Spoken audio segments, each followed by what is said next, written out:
The ones who pass on have been given away. The ones who continue to live to do so in this present on a daily basis. It is important to you that during this time and to permanently close the centers which abuse has ripped up open. The physical, mental, and spiritual violence which you and others like you have endured have made you susceptible to energies that drain away your power and energy. Learn to say no. Do so each day and each night, whenever you feel the familiar tug in your belly by the name of the fear. Say no and close off with the understanding that you have broken the power. What has happened in the past has happened and is over with. There is no reason for you to continue the relationship, for this is the relationship is not bringing strength. The dark one is a parasite who continually lives off its host. It cannot exist where the power is not being freely given. It feeds and nourishes itself where fear is ever present. If fear is not present, it disappears, for it cannot feed. This is the secret of the dark side. Share these words with your partner and companion. Share these words with Looks for Buffalo. This is the age of fear, and this is why the dark side so strongly felt these days. Fear feeds it.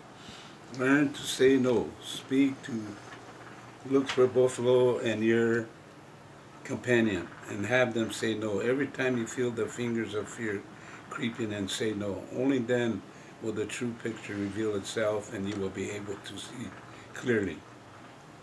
We see what all of you are doing through these days. We see what the dark side is trying to do. The words of this message contain truth that have been long forgotten. Remember that childhood abuse leaves its mark. But remember also these marks can be erased. Have your strength and energy and power come back to you. Live the life that you need to live. Do not be a host to the parasite, for you have a greater purpose in this life. Live our words and stay well. Accept our strength and know our love. That's the last one. Wow, that's really good. Amen. And then it talks about the volcanoes. The Lakota medicine man, Floyd Looks for Buffalo, just read part of a document given by a Pleiadian channel over 10 years ago. I will put the link to the document so you can read the whole thing. They said there would be a huge volcano eruption and then it would be time to come home, and they would show us where to go.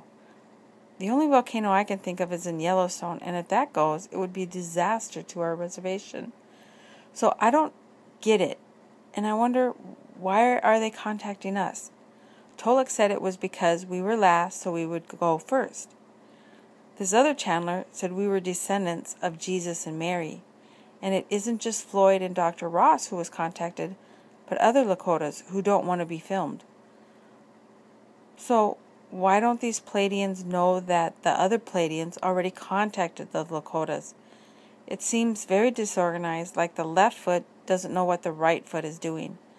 While researching this, I found David Wilcock videos, which pointed to Ben Fulford and now Drake. David was originally the reincarnation of Edgar Casey. Then he was the alien guy, and now he is the guy who is undercovering this $1 trillion cover-up. David seems like a nice guy, but it just seems crazy. But so did the Christmas card.